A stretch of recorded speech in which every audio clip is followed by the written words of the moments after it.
Hi guys. My apologies for starting late. I was dealing with some technical glitches as you do.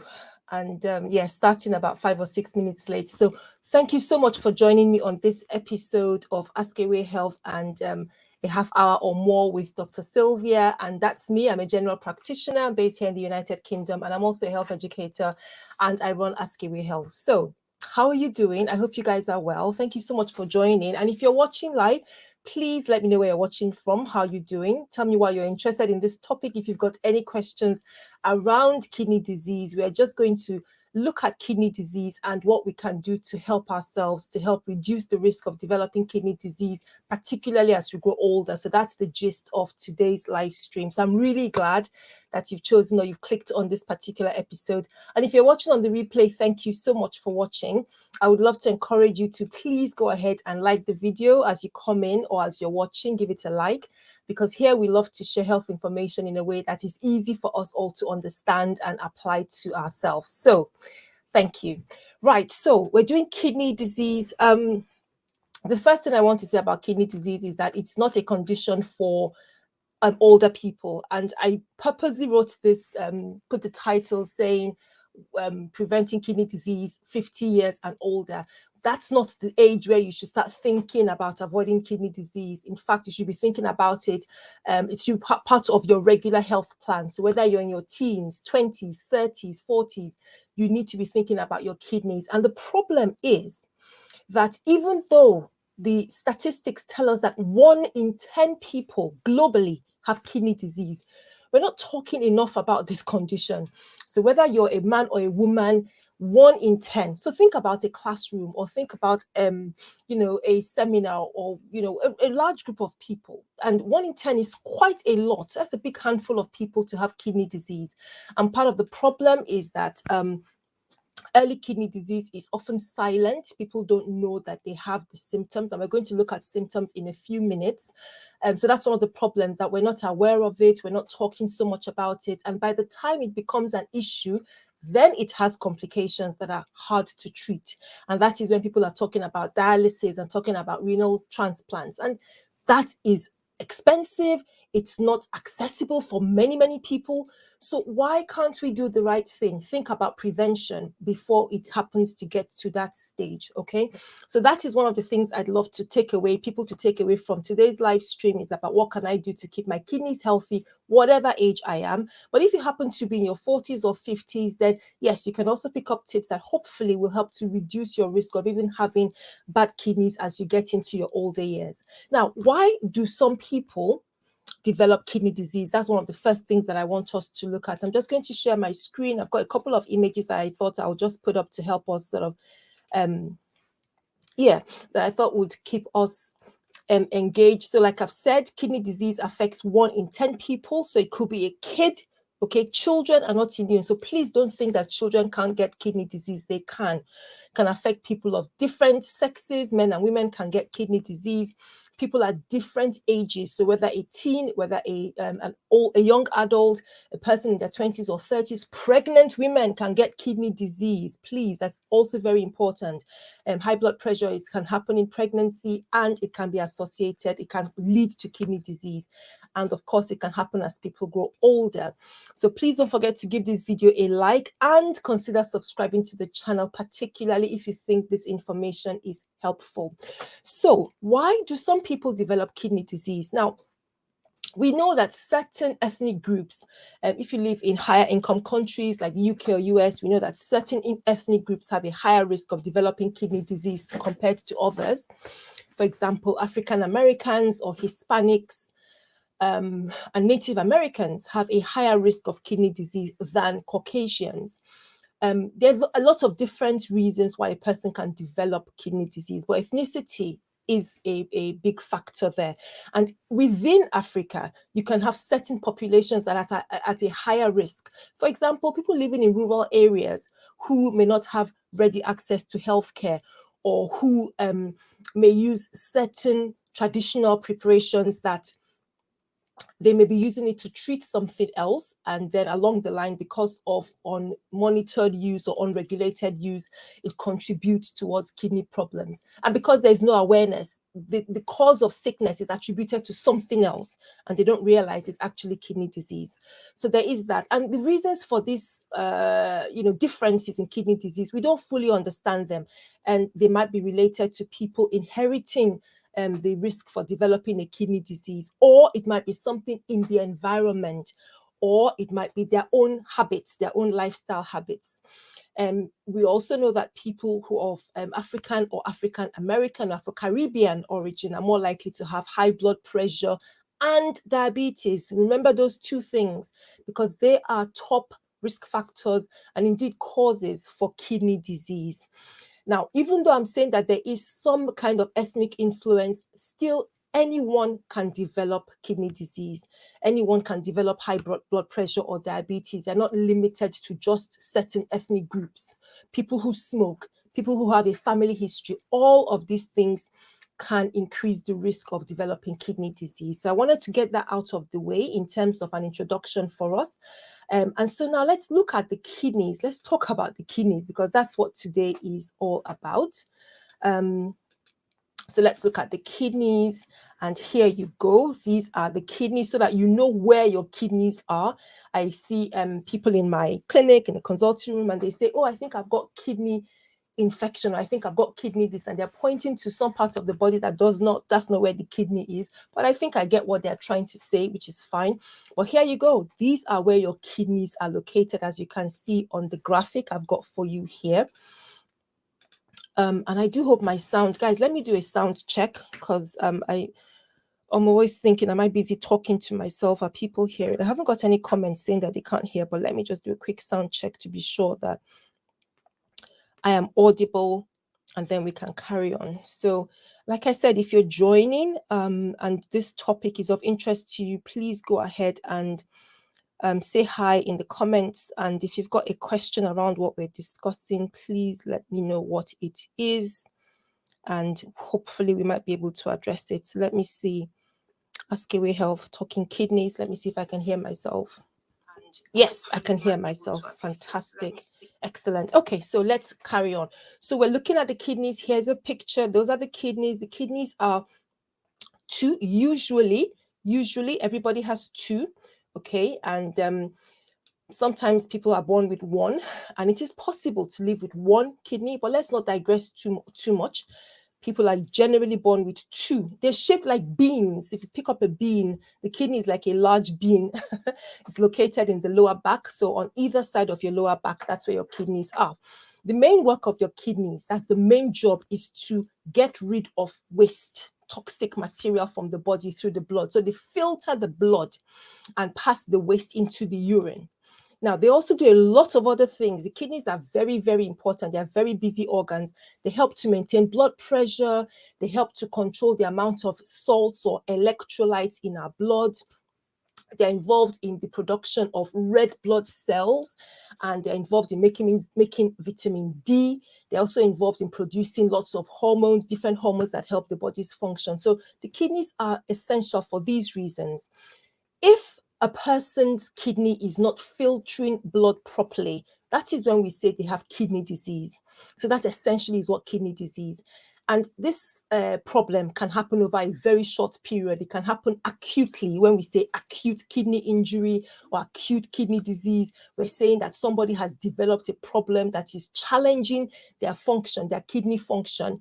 And it could be something like, oh, somebody gets very bad diarrhea and vomiting, if you've been out or you've been traveling and you've eaten some really bad food or something, and you end up with very bad diarrhea and vomiting going several times, that can lead to dehydration, and that can challenge the kidney function and lead to kidney injury.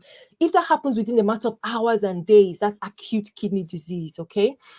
Or some people might take a medicine that's toxic to the kidney, and then it affects the kidney very quickly. So it's something acute. However, kidney disease can develop over an extended period of time. Like when it's over 3 months, we then say that you're suffering from chronic kidney disease. So I wanted to have that sort of picture for you about what the kidneys are, where they are, what they do, and so on. And now we're going to talk about the next bit. I'm trying to put chapters. Let me see. So we've just finished talking about what the kidneys are and what they do. This would help me when I'm trying to put this video into sections afterward. So we just finished talking about what are the kidneys and what they do. Next, we're going to look at many things that can cause kidney disease. And like I said, here is a long list. Okay, so buckle up, it's a long list. Many things can lead to kidney disease. And I don't know whether that also contributes to the problem that we have. Let me take away the banner so that you can see my thing properly. Yeah. So this is a graphic. Excuse me. Let me take a sip of water. Okay, so this is a graphic I put together. Ignore that sound. I don't know which of my devices is bleeping on this thing. Okay. So this is a graphic I put together, and it just looks at some causes of kidney disease, and I'm going to go through them with you. But I thought putting it in a graphic display like this hopefully will help to keep it in the mind, help you to remember.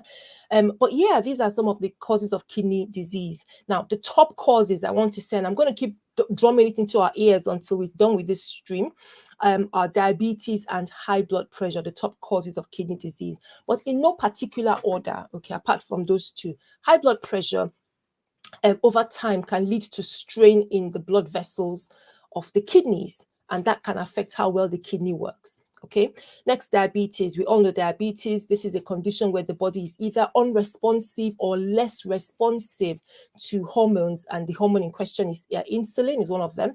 And so certain breakdown or metabolic processes don't happen well. And so you'll be familiar with hearing that there's too much glucose circulating in the body. The problem is that this glucose will go ahead to damage the kidney structure, the tiny parts of the kidney that are so important in doing this filtration work. So if you imagine a sieve like you have in the kitchen, you find holes, and imagine something that's what the glucose does. It damages those structures. So of course the kidney can't function properly, and that's how diabetes can lead to kidney disease. Another cause of kidney disease is cholesterol, very high cholesterol levels. And you wonder why, but cholesterol, which you also think about fats or lipids, it can cause fatty deposits in the blood vessels that supply your kidneys, and that makes it harder for them to work properly. So because of the high cholesterol, there is fatty deposits happening in different blood vessels. They can't function, blood can't flow properly, the function of the kidney breaks down. That is how having a high cholesterol can result in kidney problems, and that's why your doctor is on your neck about controlling your cholesterol levels.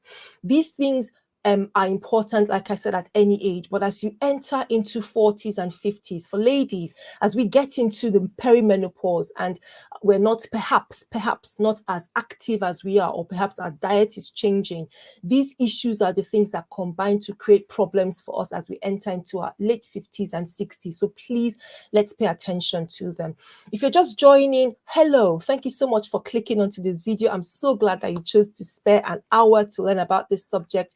We are talking about kidney disease, and if you have any comments or questions about this topic, please put them in the comment section.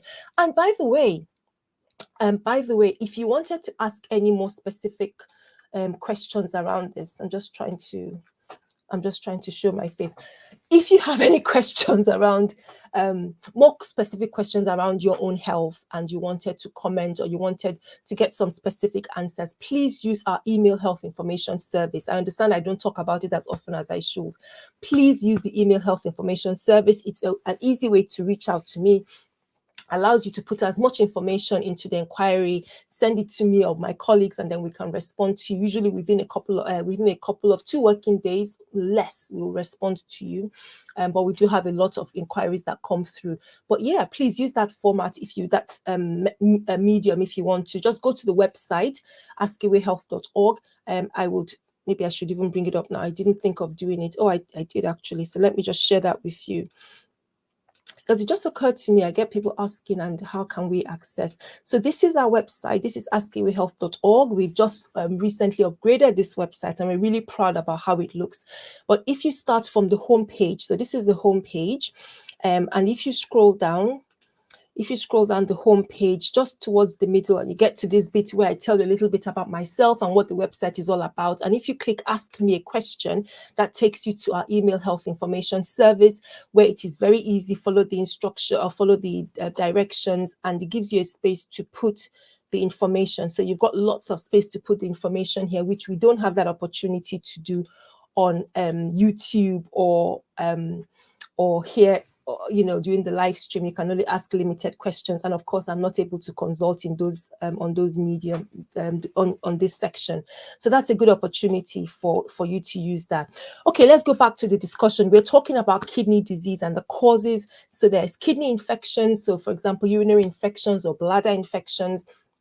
Over time, if those are not managed properly or treated properly, they can lead to kidney damage and contribute to kidney disease. There are kidney inflammation, and that refers to damage of those tiny, very intricate structures within the kidney that are involved in the filtration process.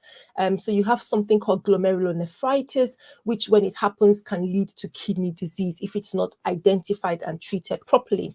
Then you have genetic causes, and for people who are Nigerian or African, you may be familiar with the case of a senator who was and his family who have been involved in a lot of problems with the UK justice system because they were illegally trafficking organs to help up to provide a kidney transplant for one of their for their daughter who has kidney disease. So kidney disease, this daughter is in her early to late 20s, I believe. And I think she was just diagnosed with kidney disease about 4 or 5 years ago. So like I was saying, kidney disease can happen at any age, but in this case, we think it's likely to be something to do with genetic. I don't know specifically what is the cause of her kidney disease. I'm not trying to say specifically what is responsible for her case, but just trying to identify to us that there can be some types of kidney disease that are inherited. So an example is what's called polycystic kidney disease. So it could happen, it could run in families, okay? Another cause is when there is blockage in the flow of urine. And for example, as I've shown in this picture before in front of you, where you might have something called kidney stones. And when kidney stones form in the when stones form in the kidney, they can cause a blockage in the path of the kidney, right from the kidney itself going down into the bladder before it exits in the urethra. So if the kidney stone is not identified and if it's not treated properly or corrected, removed, and so on, it can cause damage that will lead to kidney disease. And similarly, another thing that can cause blockage in the urine flow is if a man has an enlarged prostate. We've talked about the prostate gland recently. I'm just trying to think of a video that we published recently in the last few weeks where we talked about this. And so if a man has an enlarged prostate, the prostate can press against the tubes coming from the kidney. And when that happens, urine can flow backwards into the kidney. Urine contains toxic material. It has to leave the body. By the time it's flowing back into the system, back into the kidney, it's going to cause damage. So that's how urine flow blockage can lead to kidney disease if it's not identified and treated properly. Next, we have a big one, a very big one, which is long-term use of medicines, different types of medicines. Now, there are some types of medicines that are particularly toxic to the kidney. Remember that the kidney's job is to filter, excrete, get rid of toxic material. When we take in medicine, it is our kidneys and our livers, after the body is taking out the bits that we need for whatever the condition we're taking the medicines for, the waste material is usually broken down by the liver and then the kidneys. These organs have a role in getting rid of the excess. Apart from the fact that some medicines are toxic to the kidneys, and there are quite a few of them, and people who have different conditions, for example diabetes or different conditions, when your doctor is looking through your medication or we're trying to prescribe something, we're looking at whether the medicine you're taking is suitable for you. We're also looking to see that it doesn't interact with other medicines. We're also looking to see it doesn't cause any kidney damage or liver damage and so on. So we know that certain medicines can affect the way the kidney works and can be damaging, and they could be things like blood pressure medicines, there could be things like some antibiotics. But the more common ones that you get over the counter, which we're always shouting about, are pain medicines like ibuprofen, naproxen, aspirin, what's the other one? Feldine, what's the other one? Diclofenac, and so on. That category, they're called non-steroidal anti-inflammatory medicines, which people may take over a long period of time, not realizing that they could be contributing to damage to the kidneys. They do have other side effects, but today we're talking about kidney disease. Let me just take a pause and say hi and welcome to anybody who's joining. Thank you so much for clicking on this stream where we're talking about kidney disease. And if you have any questions or comments on the subject, please send them out in the comments section. I'll have a look at some point when I've gone through a little bit of the subjects that we're talking about. So these are some of the causes of kidney disease. Believe me, these are not the only ones. These are just a few that we've lifted. I've talked about some of the medication. There's some conditions like lupus, which is a connective tissue condition, but can also lead to damage in the kidneys, infections like hepatitis, HIV, and so on. So many things can lead to kidney disease.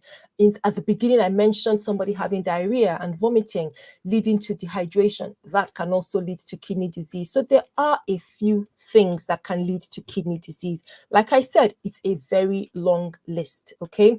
So I wanted to make sure that we have that out of the way so that people watching are comfortable with the idea that kidney disease is not something that is so far away. It's not just for a particular group of people.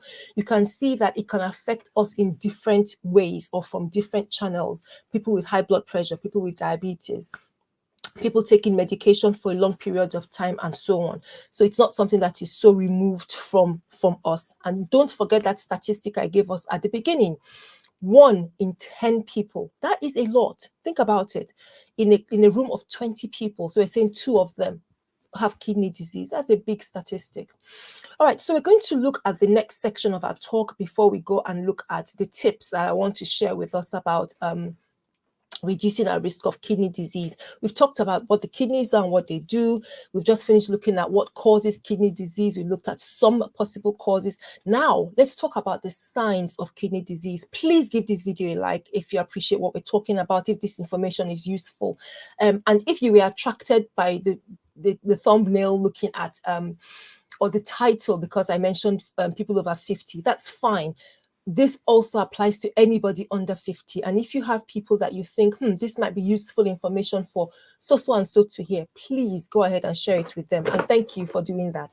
Okay, so now we're looking at some signs of kidney disease. And again, I think it's really important for us to go through that because you need to be able to recognize possible signs of kidney disease if you're experiencing them or in somebody who you are close to. So I've got another graphic for you. I love sharing graphics. So this one, we're going to go through them. Let me just take this banner off at the bottom so you can see properly. Okay. So in this graphic, I'm sharing with you possible signs of kidney disease. And again, I think I have 10 or 9 or 8 of them on here. I'm not sure. But it's not limited to these, okay? And remember at the beginning, I did say that kidney disease at the early stages can be silent. People may not know. But there are things that you pick up and you think, this is not right. And we encourage, please don't ignore. I have a video on AskAwayHealth on this channel where I talk about health symptoms that you should never ignore. Pretty sure something to do with kidney disease is on there. If it isn't, I'm due for a part 2 anyway, so I'll make sure I include it in the part 2. But this is one of those things. Please don't ignore signs of kidney disease. Okay, so in no particular order, let's go through them. So swelling of the leg, the ankle, and the foot. Now, this is a condition that can happen for many different reasons. You might knock your foot somewhere and then it gets swollen, or a blood clot might develop in the leg and it gets swollen, or there might be an infection of the skin of the leg and it gets swollen. But it can also happen in kidney disease. So if the kidneys are not working properly and they cannot filter salts properly, it can lead to salts like sodium being retained in the body instead of being removed, excess being removed. And when that happens, it forces water as well to be retained in the tissue. This causes the swelling that can happen from kidney disease. The same thing is that if the kidneys aren't working properly, they can't leak, they allow proteins to leak from the body. So they allow the body to lose excessive protein, too much protein. That is also related to to fluid retention. So that is when the person starts to get swelling of the foot. It may affect the leg and the ankle. So if you have noticed that you're getting puffy feet and you can't explain, because sometimes if you've been on your feet all day or it's been a very warm day, you might find that you get home and your feet are a little bit swollen. After a couple of hours or by the time you've rested, it all comes back to normal. But if it's persistent foot swelling and it's not getting better, please do not ignore it. Don't wait until it's really, really bad and then show up at the doctor's. Bring it to their attention sooner than later. The next bit is a change in the amount of, the next sign I should say, is a change in the amount of urine that your body is producing. So your body is making more, or in some instances, less urine than usual. That's why I've got at the top, I've got that bottle of urine and I've got the two arrows. One is going up and one is going down. So if your body is producing a lot of urine, that means you're going to the toilet plenty of times to pass urine. You're waking up at night to pass urine more often than what you used to do before. That could be a sign of kidney disease. And it should be checked out. That's not a normal, if you can tell that this is different to what I normally do, that's something that should take you to the doctor. And some people think, oh, I'm making urine, it's okay, it's normal. No, there's a problem. There's a change from your normal pattern. So that's a problem that we should check out. It may be a symptom of kidney disease. And then the other aspect of producing less urine, many women experience, also not just women, many people might experience that in the context of a urine infection, but it could also be a sign of kidney disease, particularly towards the late stage where the kidney is no longer able to do its job of putting urine together, pulling waste together and getting it out of the body in the form of urine. Okay, so those are a couple of signs of kidney disease. And related to the urine again is producing very foamy urine. I'm not sure you can actually see it very clearly from this picture, but when you go to the toilet and pass urine, and it's very soapy or frothy, you know, like lots and lots of bubbles, like you've got plenty of soap mixed in the washing, in the kitchen sink or something. If your urine looks like that, please bring it to the attention of the doctor. It might be a sign of kidney disease. So if you're one of those people, because I get some of my patients and I ask them, what did you notice about your urine? And they look at me and, well, I didn't really look at it. It always makes me a bit, how wouldn't you look at your urine? So I always say to them, please look at, if you're one of those people that you go to the toilet and do your business, number one or number two, and then you don't look in the bowl, please change that habit, because one look could make a difference to you. You know, one look could tell you that, look, your stool looks different or your urine looks different, and that brings you to our attention sooner than if you hadn't noticed anything different. So start looking. That's my message for you. Okay. Another sign of kidney disease is tiredness, feeling excessively tired. Now, this one is a tricky one because it can happen in so many different cases. I totally appreciate that. But whatever is causing the tiredness, we need to find it out. Okay, never assume that tiredness is just, and I speak to women in particular because studies suggest, for example, that women suffer heart disease, but we don't know the true extent because they're not diagnosed as well as it is in men. And one of the features of heart disease is excessive tiredness. And we just put it down to, oh, we're doing a lot more work than usual. We've got different responsibilities at work, at home, and everything else. So I'm not saying guys don't have, don't have these problems, but because some of these conditions are less effectively diagnosed in women, I want to shout out to my sisters, please, don't ignore excessive tiredness. There's a tiredness of coming back from a tough day or from doing so much and so much. Yes, there is that. But when it is unexplained, you haven't really done much, but you're just feeling fatigued, you just want to lie down, just want to rest, and it's persistent, please speak to a doctor about it, okay? I think we're on number 5 now for the signs. So another one is if you have face swelling or puffiness of your eyes, like I have in this image of this lady. So if the face is full or puffy, or you notice swelling around your eyes. Now, this can have something to do with losing proteins because, I mentioned a few seconds ago that if the kidneys are not working properly, then they will allow proteins to leak out of the body. Now, proteins have lots of different uses, but one of them is that they help to act as a barrier within our blood vessels and keep fluid within. If we lose proteins because our kidneys are not working well, the fluid will leak out of the vessels and into the tissue, which is why they swell. That's why the area around the eyes or even the face will get swollen. And that can be a sign that the kidneys are not doing their job properly. It's a sign that the kidneys are failing. And please bring it to the attention of your doctor. It might be a sign of other things. You might get swollen eyes because of an allergic reaction and so on. But if allergic reaction tends to be more acute, kidney disease it might tend to be something that's more prolonged, and you may have it over a longer period of time. Whichever the case, having swollen eyes or swollen face, you should come to the doctor to talk about it. So please don't ignore it, okay? If you're waking up with puffy eyes and face swelling frequently. The next sign I want to look at, and we're sort of halfway down the list, so let me say hello to people who are watching. Thank you so much. I hope you've given the video a like and you're considering subscribing to us, and perhaps you're thinking about a question or comment you want to drop for me. Feel free to do so. Thank you for watching. Right, so the next one I want to talk about is sickness, nausea or vomiting, or nausea and vomiting, feeling sick. I know that you will associate this commonly, and you're right, with a stomach bug, an upset stomach, a sickness bug. Maybe you ate something that wasn't very good or had gone off, or they didn't warm it properly. This can cause you to have nausea and vomiting. Or if you're pregnant in your first trimester, experience nausea.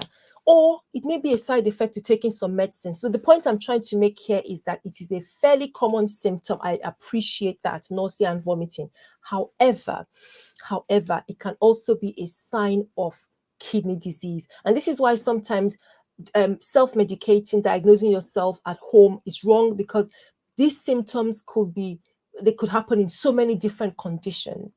And part of the reason when you go to see your doctor and we sit down and start asking you questions is so that we can narrow it down to work out what is actually responsible in this case. So please, because the body cannot get rid of toxic material when you have kidney disease, it can lead to nausea and vomiting. Next is an unusual taste in the mouth. This is a funny one, isn't it? I have had unusual taste in the mouth before. It was when I was pregnant. And men, it is, you feel you can't get away from it, because how do you separate your body, your tongue from your body? It was a situation for a good 6-7 months, and it disappeared literally the day I gave birth. It vanished. One of the relieving things for having had the baby was that taste went. I've never had it again outside of pregnancy, and it's something that you can't forget. But it can happen in people with kidney disease, an odd metallic taste that they can't shake from brushing the teeth or mouthwashes and everything. Now, it's important that you check it out, because it may be that toxins have accumulated so much they are contributing to that taste in the mouth. At the same time, people with that kind of taste, that funny taste in the mouth, their appetite is poor, they don't feel like eating, so they may also have weight loss. So these things can go hand in hand with having kidney disease. And one of the big ones is high blood pressure.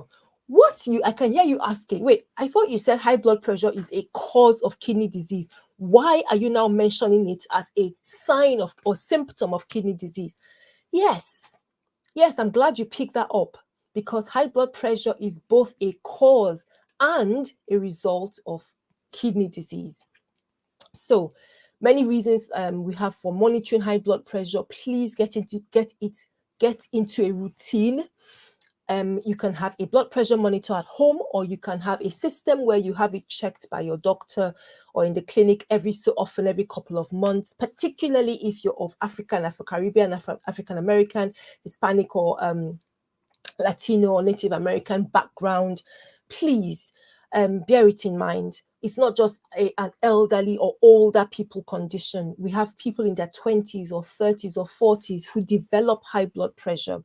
If it's not identified and treated properly, it can contribute to complications down the line. And I'm not just talking about heart attack and stroke. I'm also talking about kidney disease. Okay, so it's really important. Please be aware that high blood pressure can cause kidney disease, but that if you have kidney disease because of the damage to the blood vessels, because of the fact that the kidneys are responsible for maintaining blood pressure. When they're not working properly, of course, the blood pressure cannot be properly maintained. So there you go. That's how the your kidney disease can lead to high blood pressure. It's responsible for regulating the blood pressure. It produces hormones that help to regulate the blood pressure. When the kidney is kaput, then the blood pressure is also kaput. Right. So another symptom that you might notice if you have kidney disease is bleeding easily into your skin, into your tissues. Now that bleeding or bruising, let me use the term bruising as well. So this could be you're just walking past and you bump your arm against the door, or you knock your hand against your table, as I do often. And then before you know it, you find a bruise and you think, where did that come from? And we get all these knocks and bumps here and there. Sometimes we can't explain where the bruise came from. But when it happens with very minimal trauma, then you have to think, could this be, that's what we would think, could this be something to do with the kidneys? And the reason it happens is what is responsible for blood clotting in our bodies mainly is the platelets. Platelets are some of our blood cells. And so like if you have a cut and you're bleeding, after some time, after a few moments, the blood starts to clot or congeal. It's platelets and some other factors that work to make that happen. But when kidney disease is present, it can affect the level of the platelets, because kidney disease allows toxins to develop, to accumulate, which can suppress how well the platelets function. As a result, the platelets are not doing their job. So if you have a little cut or a minor bump, all of a sudden you have a big bruise or you're bleeding, and it's because of the kidney function. So when we see things like that, bruising very easily, bleeding very easily, we think, could it be kidney disease? And one of the tests that you would have is to look at your kidney function. Okay, and so I think we've gone through, oh yes, there's one more, itchy skin. So this is something that is probably towards the later stage of kidney disease, where a person the skin feels very itchy. They're so uncomfortable. It's all over the body.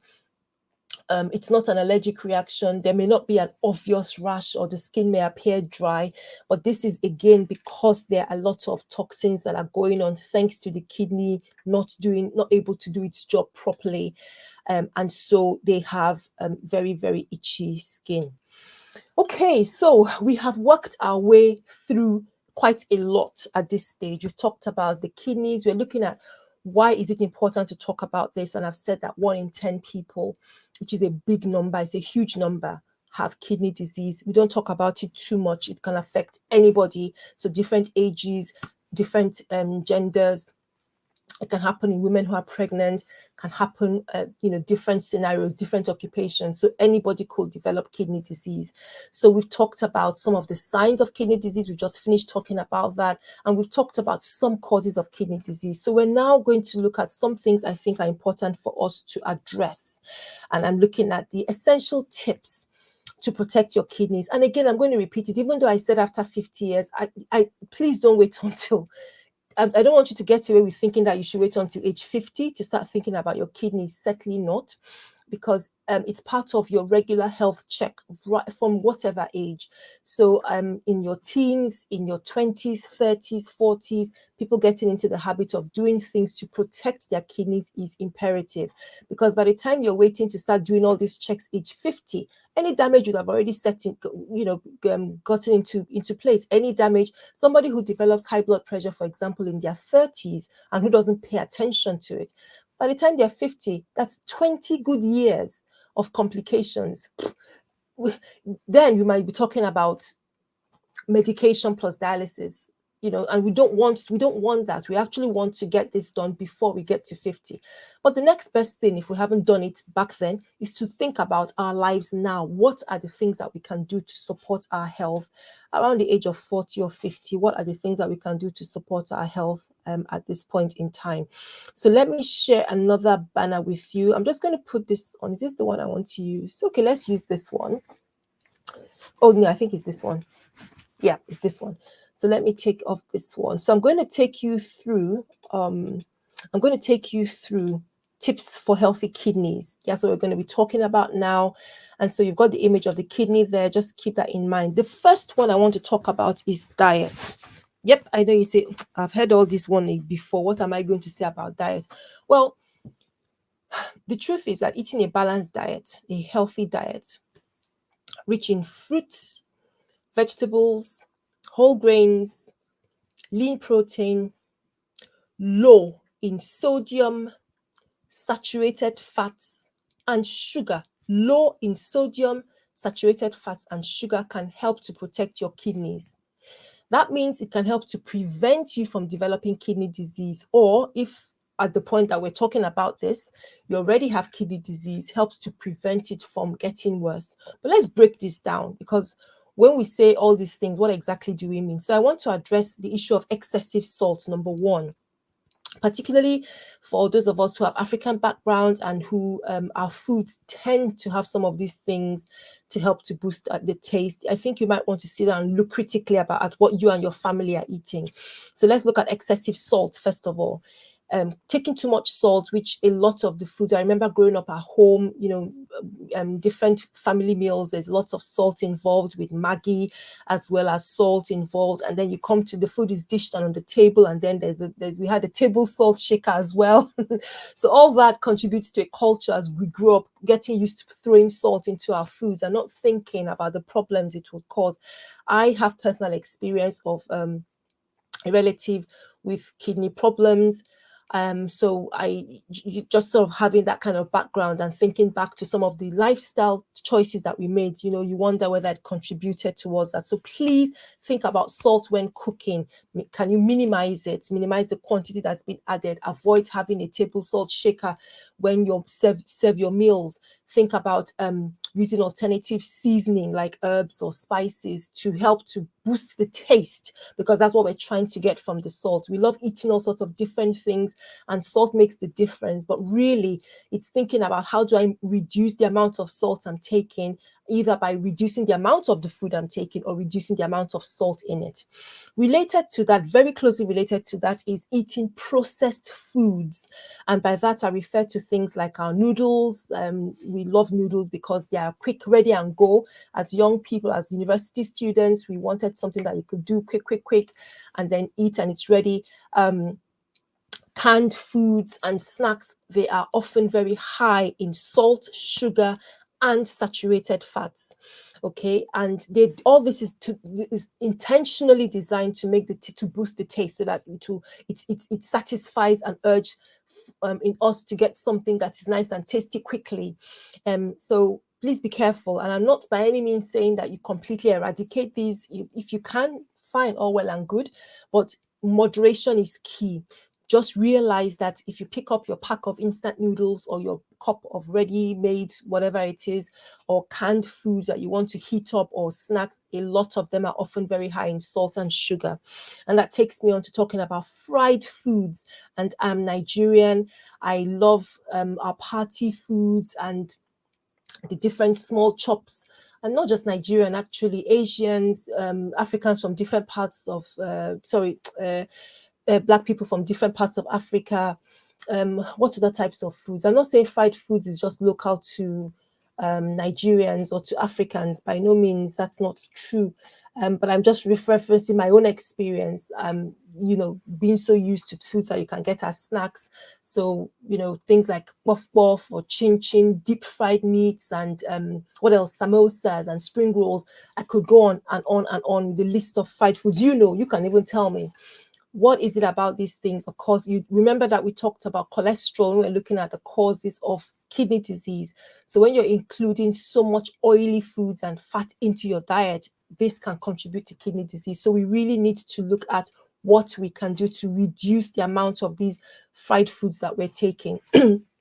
Now, talking about fried foods, I also want to mention palm oil, because palm oil, which we use in a lot of African dishes and delicious soups, is high in saturated fats.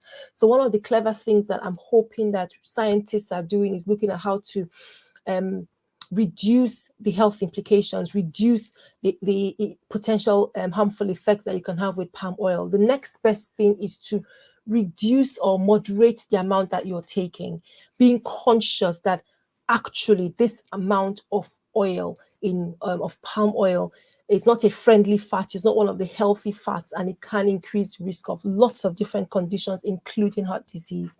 So by no means am I completely saying that you should get rid of all these things in the diet, but I want to identify the things that could easily put us in trouble if we don't know and if we're not watching out for them. Next, soft drinks. So soft drinks, and the main problem there is the sugar that they contain, and not just soft drinks, some energy, they call them energy drinks, and you use them because you want to boost energy, but they can also contain a lot of sugar and then contribute to kidney disease. And while we're talking about drinks, I have to talk about alcohol, because excessive alcohol can contribute to kidney damage, and that will just simply add to the problems that one is having. So if you're looking at what in my diet should I address? When they say healthy diet, what are we talking about? These are some examples of things that you're supposed to be looking at. These are some types of food that can affect your kidney function if you're not careful, if you're not being moderate about how much of them that you're consuming. Okay, the next fact. So now we're talking about the tips. So the first one, we talked about a healthy and balanced diet, and I've given you examples of the things that could mess that up for us. Next is water. Drinking water and staying hydrated. Now, drinking plenty of water, you will tell me, I don't need to tell you that it helps to flush out the toxins and help your kidneys function well. So water is supporting the work that the kidneys are doing.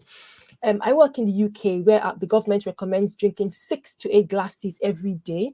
And that's in addition to your healthy diet, to the fluid you get from your food and fruits and vegetables and so on. So if you think about it, that means taking at least two or more average glasses per meal. And if you're having something in between, then having an extra 1 or 2 glasses as well throughout the day. Now, while we don't want to be very prescriptive and force you to have this amount of glasses, and we're all different. Some people are bigger, some are smaller, people have different sized frames. So what I always say to you is, you want to take as much fluid to ensure that you're not dehydrated. The amount of fluid that you consume will also be higher if you live in a very hot environment or during summer, or if you're exercising.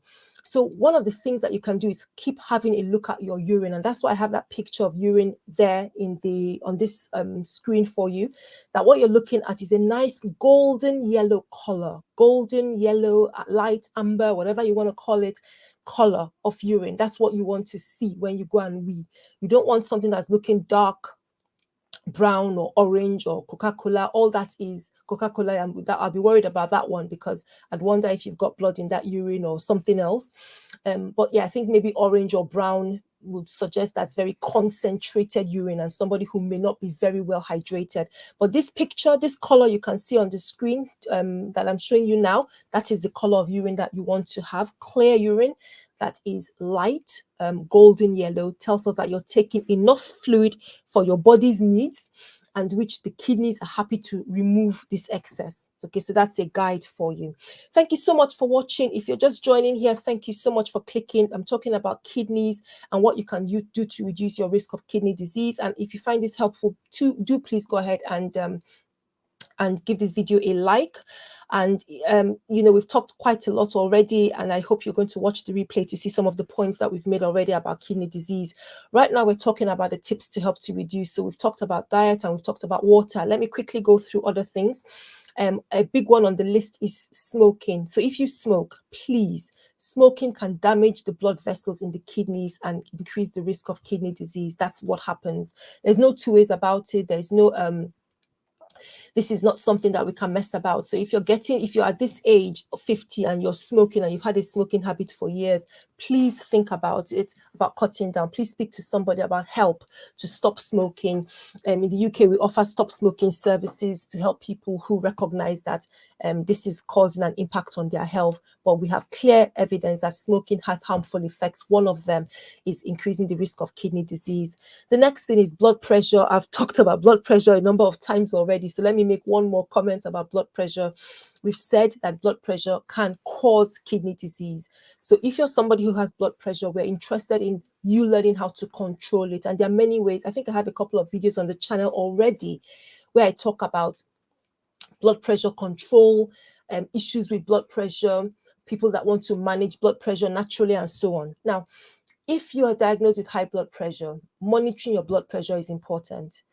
It's a lifelong condition. Although there are some times when you can take medication and your blood pressure comes down to normal. Please don't be deceived that your blood pressure is now normal today, so you can stop the medication. Because if you stop the medication that reduces the blood pressure to normal, it might come back. So even after it seems to be well controlled, you need to continue monitoring your blood pressure. You need to work with your doctor to agree whether, yes, it is the right thing for me to stop taking the medication. But outside of medication, there are other things that you can do to help to control the blood pressure. And they include things like a healthy diet, good exercise, regular exercise, losing weight, avoiding some of the things that we've talked about already: salt, excess sugar, saturated fats, things that can contribute towards diabetes, contribute towards high cholesterol levels, all these things that can work and damage the blood vessels and increase the risk of developing high blood pressure. So the message about high blood pressure today is that it can be an effect of kidney disease, but it can also cause kidney disease. And it's important that you identify it, be conscious, be proactive to check. Let me check my blood pressure. And then after a couple of months, 2 or 3 months, let me check my blood pressure. And you can keep a machine at home, or you can go into the clinic to have it done as well. We've talked about diabetes as well. It's a leading cause of kidney disease. So identifying diabetes, learning how to manage your blood sugar. Many people can be controlled with just the diet. Many people can be controlled, their diabetes can be controlled with losing weight and just managing their diet. For those of us who it can't, then it's medication, and there are different types of medication. I think one of the key things about managing diabetes is education, not being afraid of the condition, because so much work, so much that we've had so much advancement in treating, or so much advance in treating diabetes, that when you learn about, in simple terms particularly, I think I've got a couple of resources. I hope I remember to share them later on in the description of this video, where you can learn about diabetes and not be afraid of it, but actually how can you live with it and live successfully, so it doesn't control you, but you're managing it and it doesn't affect your life. Other things that are very useful tips to help to prevent you from developing kidney disease: regular exercise. I've mentioned that already. Not only does it help you control the blood pressure, it helps you maintain a healthy weight. And it also reduces the risk of other disease, which themselves can go ahead to damage the kidney. Okay, so people who are overweight or obese, they have lots of inflammation going on in their systems, which can also impact other organs, including the kidneys. So regular exercise is important. We've mentioned about alcohol already, and I have let me see if I can share that for you, because I think it's interesting to know if you take alcohol, or if you're going out and you want to know how much alcohol is it safe for me to take. Let me share with you a couple of sites, and again, I'll put the link in the description box below. So I looked at this earlier. In the UK, what we recommend at the moment is 14 units per week for both men and women, to keep the risks from excessive alcohol down to minimum. And this is what 14 units, because 14 units, what does that mean exactly? So if you're going out, it can look like, this is what it can look like. So it's 14 units per week. Okay, so you can decide how you want to split your allowance over the 7 days of the week. So if you're drinking, and again, moderation is always key. Please don't binge. Don't say, well, I've got 14 units, I'm going to do all the 14 on one Sunday night. Please don't do that either. But you can spread it across the week if you have to drink. If you don't drink, better still, you can so reduce. You don't even have that as a problem. That would not be an issue for you. I've got another one. I've got another slide. Let me see if I can find that one. No, we looked at that one. There's a second one which also tells you what, or maybe I've not put it. Oh, yeah, it's this one. Let me share this one with you. So this also tells you how many units. It's actually a good site. Let me just go back here. Yeah, so it tells you how many, whether it's if you're drinking wine, if you're drinking beer, if you're drinking spirits or cider, alcohol pops. These alcohol pops that always look very nice and very lady friendly and teen friendly, before you know where you are. So this is a good website, and I'm going to put the link in the description box for you to check, so you can work out how many how many units you're actually taking. So I'll put that on for you. So please watch out for alcohol. Limit alcohol consumption. If you're somebody who takes alcohol regularly, be careful, please. Learn how to use substitutes. Plain water, actually. Even if you have to take fruit juices or other drinks, remember that they could also contain calorie.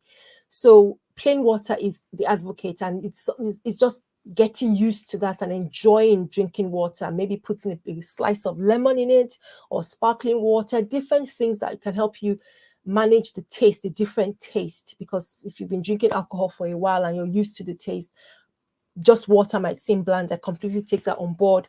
But be careful with other alternatives. Carefully look at the labels to check that they don't contain excessive amounts of sugar. And if it's plain water, you can spice it up with something like a slice of lemon or flavored water with some fruit in it. Okay, so we're just a couple more things to talk about helping to prevent our kidney disease. It's avoiding or minimizing over-the-counter medication. And I've mentioned this already, things like ibuprofen. What's it called? What's it called in the States now? Can't remember now. It's gone out of my head. But ibuprofen, aspirin, naproxen, diclofenac, these are the non-steroidal anti-inflammatory drugs. There are other drugs like blood pressure, some blood pressure drugs, some antibiotics. I said earlier that they can be toxic to the kidneys. And these are some of the ones that your doctor would alert you about. There's some of these drugs that when we prescribe them, we say we want to check your kidney function after a couple of weeks just to make sure they've not caused any damage to your kidneys. And every so often we keep an eye on your kidney function to make sure that the medication are not having any problems. But the issues with these over-the-counter ones is nobody's monitoring your kidney function. And if you get into the habit of taking ibuprofen every time you've got a backache or something, you may get into that place where that drug is quite potent and can do quite a lot of damage to the kidney. So please be careful about over-the-counter medication when it comes to the effects on their kidneys. And I think one of the most important things I want to say, apart from awareness when it comes to the tips for reducing the risk of kidney disease, I think one of the key things is about regular monitoring. And I'm glad I've just said about speaking to your doctor about it. You can have blood tests. One of the ways that we use to monitor the kidney function is by doing blood and urine tests. So you can speak to your doctor about, can I check my kidney function? And we'll arrange for you to have blood tests. And blood tests can also tell us what your electrolyte or salt levels are. They can tell us about the kidney's function. That is, at the age where you are, how well are your kidneys doing. So there are different scores that a person might have that will tell us how healthy their kidneys are. Your blood test can tell us about different protein levels, can tell us about whether you're anemic or not. So there are different things that we can pick up from doing a blood test. A urine assessment can also help us to tell us what's going on in your kidneys. So you can speak to your doctor about having these tests done from time to time, and they're a good way to monitor. Once you have this consciousness, they're a good way to monitor. Apart from the lifestyle changes that you want to make to keep yourself healthy, they're a good way to ensure that you're reducing your risk of kidney disease over time. So guys, these are some of the things I wanted us to talk about. These are the main things that if you're doing these things and sort of ticking these 9 things I've mentioned off your list of keeping your kidneys healthy, the risk of developing kidney disease is very slim. Before I let you go, I wanted to talk about common misconceptions around kidney disease, because there are a few things that people just imagine about kidney disease. So let's just talk about them. They're not many. Let's just talk about them. But before I do that, if you found this video helpful, if you've enjoyed this, if you think this has been useful, please go ahead and like the video. And again, consider subscribing to the channel. And let me use this opportunity to just shout out to new subscribers. They come in every day, every week. Thank you so much. I think we're at 17,000 and growing every single day. And I want to appreciate you for choosing to subscribe, and let me know. Use our community post to tell me what kind of content you want to see, you want to watch from me, what kind of information you're looking for. I'll be very happy to hear your suggestions and provide them for you. So please give this video a like and subscribe to the channel. So now we are going to look at fake news. So common misconceptions about kidney disease. I don't have too many, but I just wanted us to talk a little bit about them. Some things that people think. Oh, do you know there was an important, I completely forgot this. I was just going through my list and I realized there's one area I didn't talk about. Now, I mentioned medication. This is going back to over-the-counter medication. Let me take this off so you can see me. When I mentioned over-the-counter medication and the possible impact it can have, I also should have talked about herbs, particularly in traditional African households or homes where we use a lot of herbs. And I've just got a couple. It's an area where I would love a lot more research. I would love us to do a lot more research so that we can actually detect which herbs in particular and have a regulated environment for traditional practitioners so that when they are dispensing these medicines prepared with herbs, local herbs, they are being done appropriately and they're educating people properly. I don't have anything against using herb therapy where there's evidence that it works. The problem is that sometimes these herbs can be toxic to the kidneys as well. They can also interact with other medicines. So when you watch my videos and I know people want to talk about natural medicine, natural treatments. I know that people want to hear that because we want to come away from potential side effects. The funny thing is that some of these herbs can have very bad side effects as well, and you need to have that in mind. So there are just a few I came across when we were looking into this subject. We're doing some research for this subject from different parts of Nigeria. So there's, for example, the one that's called ejinri, which is a Yoruba herb, I'm told, that's often used as a herb. Yorubas believe it's medicinal for treating malaria, skin problems, and diarrhea. And if you're Yoruba, please let me know if you've heard about ejinri. Tell me about it. I'm not familiar with that particular herb, but studies suggest that it can contribute in excessive quantities, can contribute to kidney disease. Another one from Yorubas is called abire. Abire, I'm not sure if I've said that right, but they said it's a melon seed that's used to cure a wide range of health problems, including low sexual libido. So you can imagine it to be very popular. And they said when it's soaked in coconut milk, it serves as an effective aphrodisiac. I think just coconut milk itself is effective. It's a nice drink. But abire also serves as an anti-inflammatory medicine. It boosts the immune system, can be used to treat stomach problems and snake bites. So it seems to be something that is used for several different conditions. I'm not saying that it is wrong. I would love to see proper studies done on how it works and so on. But there is suggestion that in excess, if it's used excessively, it can lead to kidney disease. And another one from Yorubas is imiesu, which is another traditional medicine that treats low sexual libido. It's also used for pain, erectile problems, bone thinning problems, and so on. Then from Ibibio tribe is something called uyayak. Uyayak. So this is a graphic I got for these herbs when they are being prepared. So uyayak is from the Ibibio tribe, and they said it's a brownish plantain-like dry leaf used as spice to make food, pepper soup, and it's medicinal for stomach cramps. So that's uyayak from Ibibio. Again, if you're from that side of town, please, I would love to hear from you in the comments or in the comments after the stream. Please tell me about if you've used these or any that you're aware of. We need to educate ourselves more about these things. But again, used in excess, uyayak could contribute to kidney disease. Excuse me. Okay. So we have the last one that I came across, onugbo. Now I'm familiar with this one because I'm Igbo, of course. And onugbo is a bitter leaf which you use to make this delicious, popular bitter leaf soup. Now, and I didn't know this until I went ahead to look into it. It's also used as a herb. And correct me if I'm wrong, if I've gotten this information wrong, but I think it's right. It's also used to treat fever, malaria fever, dysentery, diarrhea, cough. It's used to treat high sugar and used to treat diseases of the pancreas and kidney. Excuse me for a moment.